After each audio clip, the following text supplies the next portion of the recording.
Nous allons voir la matrice SWOT. Tout d'abord, définition, son histoire, à quoi elle sert, les objectifs, comment faire une analyse, les règles à respecter, l'analyse critique de la matrice SWOT, quelques exemples. Tout d'abord, donc, la définition. Donc, on a en anglais ce que c'est comme mot pour notre matrice SWOT, ici. Et en français, ça donne force, faiblesse, possibilité, menace. Donc, pour la définition, vous avez les mots techniques, l'acronyme de SWOT.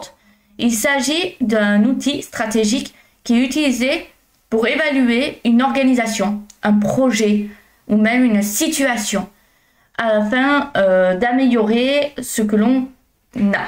La matrice permet de mettre en évidence les facteurs internes et externes qui influencent une entreprise ou un projet. C'est largement utilisé dans le domaine de la gestion stratégique pour prendre des décisions éclairées. Concernant son histoire, alors il y a plusieurs fondateurs et tout le monde n'est pas d'accord parce que ça a été remanié à plusieurs reprises, mais la matrice SWOT a été développée dans les années 1960 par Albert. Mais ça regroupe d'autres professeurs également de Harvard, tels que Leonard, Christensen, Andrew et Goethe. Donc, Albert Humphrey, c'est un consultant en management dans le cadre d'une étude sur la planification stratégique de l'université de Stanford. Lui aussi a travaillé sur ce sujet. Initialement, elle était destinée à aider les entreprises à mieux comprendre leur environnement et leurs capacités internes afin de prendre des décisions stratégiques plus informées. L'outil est destiné donc à identifier les options stratégiques, comme je l'ai dit, d'une société ou d'un projet. Ça permet de déterminer les options qui sont offertes dans un domaine d'activité stratégique et de définir les objectifs en se basant sur les axes d'amélioration pour les atteindre. À quoi ça sert? La matrice SWOT permet d'évaluer la stratégie marketing d'une entreprise sur un projet ou un business plan dans son ensemble, en prenant en compte les forces, faiblesses, mais aussi la concurrence d'une société. Ça permet de concevoir un plan stratégique et à garder une longueur d'avance sur les tendances du marché. Ce qu'il faut noter, c'est qu'elle a été quand même remaniée plusieurs fois.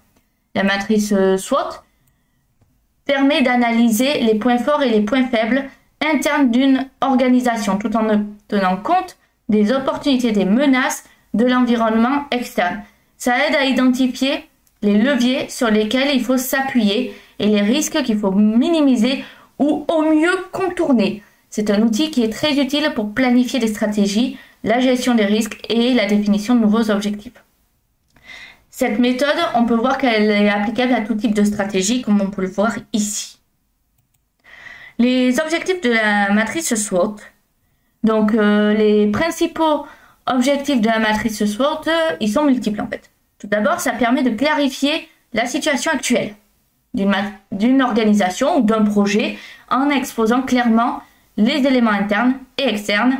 Ensuite, ça aide à identifier les opportunités que l'organisation peut exploiter, tout en mettant en lumière les menaces externes qu'il faut éviter. Et ainsi, ça permet de développer des stratégies qui sont basées sur les forces internes, tout en cherchant à atténuer les faiblesses. Donc, il faut prendre en compte avec l'analyse SWOT la prise de décision qui est à la fois des facteurs internes, outils, ressources, etc. et les facteurs externes, donc la concurrence, le marché, et maximiser les potentiels de force, d'opportunité, en minimisant, comme je dis, les faiblesses et menaces. C'est une méthode d'évaluation et de comparaison entre plusieurs options possibles, en utilisant des critères communs. Le SWOT, par exemple, créatif, ça permet de réduire les incertitudes et d'affiner les solutions envisagées. Comment faire une analyse? L'analyse SWOT se fait généralement en 4 étapes. Identifier les forces. Quels sont les avantages concurrentiels? Quelles sont les compétences clés de l'organisation? Identifier les faiblesses. Où l'organisation peut-elle s'améliorer? Quelles ressources il lui manque? Analyser les opportunités externes. Quelles tendances du marché peuvent être exploitées? Y a-t-il des niches à exploiter? Évaluer les menaces externes. Quels sont les risques qui pèsent sur l'organisation? Quelles tendances peuvent représenter les menaces potentielles? Une fois que c'est identifié, on peut organiser la matrice SWOT et les analyses pour développer des stratégies adaptées. Mais il faut savoir qu'en marketing, faire une analyse SWOT consiste à remplir donc un tableau SWOT aussi. Pour ce faire, on pose les bonnes questions. J'en ai posé quelques-unes précédemment. Force, faiblesse, opportunité, menace. Mais on va identifier un peu plus. Les forces, c'est les aspects positifs internes que contrôle la structure pour l'application de la décision. Par opposition, forcément, les faiblesses, c'est l'aspect négatif interne qui peut contrôler dans l'application, dans la décision, et pour lesquels les axes d'amélioration existent et sont importants. Les opportunités, c'est la possibilité extérieure positive dont la décision peut éventuellement tirer parti. Elle existe hors du champ d'influence de la structure. Et les menaces, c'est les problèmes, obstacles ou limitations extérieures que peuvent empêcher ou limiter l'application de la décision. C'est souvent hors du champ d'influence de la structure. Donc pour rappel, on a force, faiblesse, opportunité et menace. Les règles à respecter. Lors de l'utilisation de la matrice SWOT, on a quelques règles essentielles à respecter. Il faut être honnête et réaliste. C'est important d'être objectif dans l'analyse des forces et des faiblesses. Cela permet de bâtir une stratégie solide. Rester spécifique. Lorsqu'on identifie des éléments dans chaque catégorie, il faut s'assurer qu'ils soient clairs et concrets. Utiliser des faits. Il faut s'appuyer sur des données réelles, des études de marché, des retours d'expérience pour éviter de partir de suppositions. Il ne faut pas mélanger les catégories. Les forces et les faiblesses doivent être internes, alors que les opportunités et menaces doivent venir de l'extérieur. Il y en a d'autres aussi. On peut analyser distinctement la situation actuelle et la situation future. Analyser la situation en fonction des objectifs attendus. Hiérarchiser les éléments, les listes dans chaque case pour intensifier par importance. Par contre, il est conseillé de limiter les exemples de 3 à 5 éléments. L'analyse critique de la matrice SWOT. Bien que la matrice SWOT soit un outil qui est très utilisé et précieux, ça présente une limitation. Subjectivité.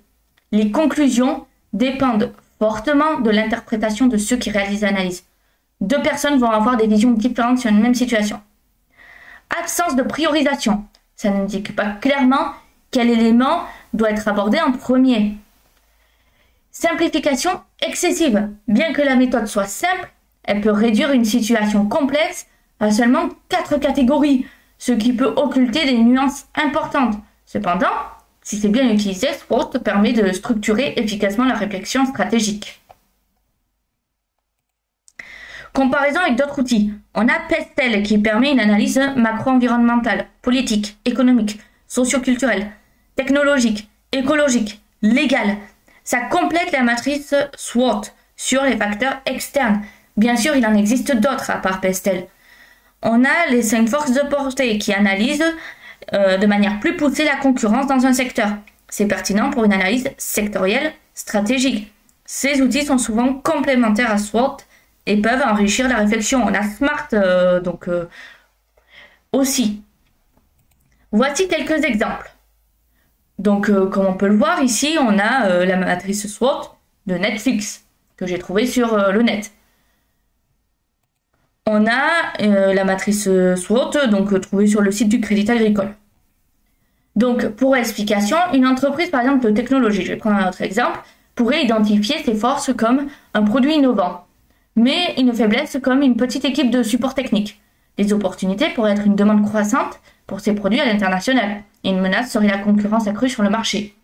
Si on prend un autre exemple, un restaurant local pourrait avoir une force de produits frais et locaux.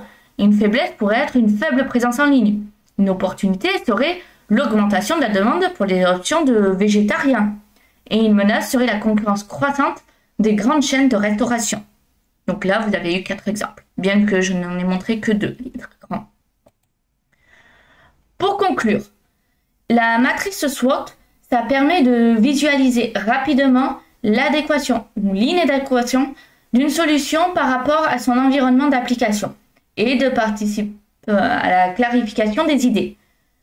Il y a quand même des précautions à prendre. Il faut bien structurer sa matrice et savoir que ça reste un outil subjectif. Lors de l'analyse des 4 points, il faudra veiller à rester le plus factuel possible. L'analyse SWOT, c'est un outil d'aide à la décision, pas une prescription.